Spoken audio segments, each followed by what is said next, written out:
host. So this is a really short section that I wanted to snip out of a larger talk that I recently gave at the Confetti Industry Week. They had me. It was great to talk to all the students there. But there's one particular section that I want to talk about because I feel like a lot of that information is not online. Obviously, there's all the advice for graduates. This is the name of my mini talk, my mini TED talk. Obviously, a lot of the advice online is have a shit hot reel, have this, have that. And yeah, that stuff is absolutely true. But there's also stuff that people don't talk about that I feel is equally important to tell not only current students, but people that have just graduated or are about to graduate. So a little bit about me. I'm not trying to brag here or show off or anything. I just feel like, especially when it comes to this, I should kind of say my accreditation to be like, hey, I sort of know what I'm talking about. I've worked on quite a few films. I've worked at DNEG, I've worked at NPC, so some big companies and smaller places as well. But yeah, I'm a modelling and texturing artist. I've been in the industry for about 7.5 years now. And I've worked on some pretty cool films in my time in both London and Vancouver. So my time at uni, I went to the University of Hertfordshire. I studied 3D animation rather than the VFX pathway, but I'm currently doing, I've done more VFX in my career. And that was 10 years ago now. And I know that because Facebook reminded me the other day. They're like, look at you. All young and twinky 10 years ago. And I graduated about 7.5 years ago now. So yeah, I've been out of it for a while, granted. But I think this advice, I hope it's still valid.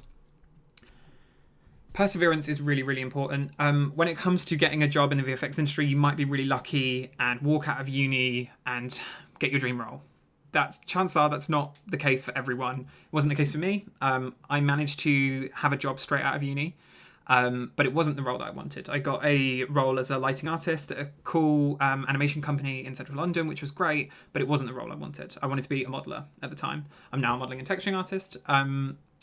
So yeah, it took me a while to get there. It took me about 4 years to get the role that I wanted.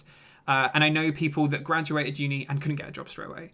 And it took them a year to even just get a running role. And then they were running for another year. And now, 7 years later, they've been working at really cool companies for ages and they've got a shit hot show reel. In the grand scheme of things, when you've just graduated, a month can feel like forever. So thinking that you might have to wait 6 months or whatever seems really, really scary. And I do understand that. And there is the reality of having to pay bills and all this stuff. So I can't give you advice to that. I just wanted to say that perseverance is really important. It's jack of all trades, master of none, though oftentimes better than a master of one. So this one is a little bit more kind of aimed towards modelling and texturing, which is what a lot of my YouTube channel is about. So if you're here, chances are you're kind of interested in modelling, texturing, look dev, that sort of side of things, rather than the 2D comp side, which this doesn't really apply to. A lot of people, when I go and talk to students or I talk to people online, they're like, hey, what should I be doing? Should I have a generalist show reel? Should I be blah, blah, blah, blah, blah? When you're applying for jobs, obviously, if you're applying for a modelling position, then you kind of want to have a modelling show reel.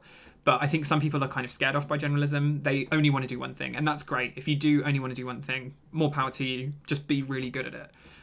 However, for me personally, I've done grooming. I've done look dev. I've done layout. I've done rendering. I've done modelling. I've done texturing. Modelling and texturing are kind of my bread and butter these days. But the ability to be able to do those other things has it's basically made me a lot more employable because I don't just have to look for modelling positions on a company's. If I need a job, I can look for multiple job listings and apply to other ones. Also, if you understand other areas of the pipeline really well, chances are it's going to make you better at your job. If you're a modeller and you understand how a texture artist likes UVs, you can be better at doing UVs. If you're a texture artist that knows exactly how look dev kind of plugs in your maps, you're going to hopefully output better and more accurate maps that they can work with easier. So being a generalist will actually help you in the area that you may want to specialize in. Yeah, so I don't want to say be a generalist, but I also want to say don't discredit it because it might really help you. It's definitely helped me. I still get offers to be, I haven't done groom in years. I still get job offers to be a groom artist because there's everyone needs grooming and rigging. That's like the two things that they're always looking for. So it can just really help your employment kind of prospects. And yeah, just something I want to talk about. I'm not going to say it's the right way to go, but it's definitely just something to consider. Next one. So don't be a dick. It should be rule number one, really, but I didn't want to start off with that. Don't be a dick. Especially when you're at uni, you're going to graduate with your class, and chances are a lot of you are going to work together in the industry. Now, if you're a bit of a dickhead at uni, everyone is going to remember that. If someone's like, hey, this person studied with you, or you worked with this person, what do you think of them? That happens a lot. So if you have a bad reputation, no one's going to say that you should be hired, or no one's going to recommend you for jobs. And on the opposite side of that, be nice, make connections. Don't just do it for the sake of connections, but being nice and just being friends with people will open so many doors. It's unreal. So a year ago, just before the pandemic hit, I was working at DNEG and unfortunately lost my job. And there was quite a few of us in the same boat because they didn't have enough work or whatever. And I became quite good friends with somebody there that was going through the same situation. And they... after the pandemic hit, I had a few interviews, but pandemic, so nobody got back in contact. And one of the people that I'd become quite good friends with in that last week got in contact with me. He's like, hey, do you need a job? And I absolutely did. And he got me a couple of freelance gigs that I cannot thank him for enough. His name's Scott Denton. I'm going to put his Instagram in the description. Please go and check it out. I think his last one got deleted because it got hacked. So he's had to start a new one. But yeah, awesome guy. And just that, like, we were just chatting, just becoming friends, just made a connection, and they were like, hey, do you need work? Yeah, I did. And I worked on a Nike campaign. I earned some of the most disgusting money I'm ever going to earn in my career a day. And it was all thanks to him, and it was all just making that connection kind of did that. So yeah, I have to give him a shout out, and I have to give a shout out to just being friendly and making connections. And yeah, don't be a dick. Don't be hard on yourself. Being an adult is really fucking tough, especially when you first graduate. It's this world where you're in this constant learning thing, and then all of a sudden you're just flung into the wide world. And it's like, right, go. Do what you want. Uni's kind of weird because you've got this goal in mind, and then you're just set free, and it's like, well, what's the goal now? Obviously it's to get a job, but after that, what? Like, you're just flung into the rest of your life. And I know, speaking personally, I really fucking struggled with that. I shouldn't swear as much. I really struggled with that. The first few months, probably like the first half a year, maybe year, being out of uni, it was just such a strange thing. And I kind of took it hard. I remember I got my first paycheck, and it was like, granted, it was half of a month because I'd started halfway into a month. And I remember getting that and just being like, crying to my mum on the phone. I was like, is this what life is? My rucksack had broken the same day as well, and it was like my favourite rucksack. And I remember phoning her and being like, what is this? My paycheck's so little and my backpack broke. She thought I was having a mental breakdown, and maybe I was. But yeah, being an adult is tough, and people don't really talk about that much. So cut yourself some slack, and don't be too hard on yourself. It's very easy to say and kind of difficult to apply. I know I'm still kind of guilty of that. But yeah, don't be too tough on yourself. This is a really handy tip that a friend of mine, Josh Parks, I think he used to say 6 months. I can't remember if he said 6 months or 3 months. But always have 3 months savings when you can. Especially, I think Corona has kind of shown the people that are currently employed or had jobs beforehand, at least, kind of how quickly a job can go like that. As I said, I got let go just before Corona hit. That was fun, going to interviews and applying for jobs just before the world hit a global pandemic. And having savings to kind of fall back on in that time was literally a lifesaver. Like, I could pay rent and stuff like that. So yeah, when you first graduate, you're probably going to be paid not that much. So maybe straight away you're not going to be able to get 3 months savings saved up, but when you can and you are comfortable when you're getting a salary, or you're able to put a bit away, put some away, and have 3 months savings when you can.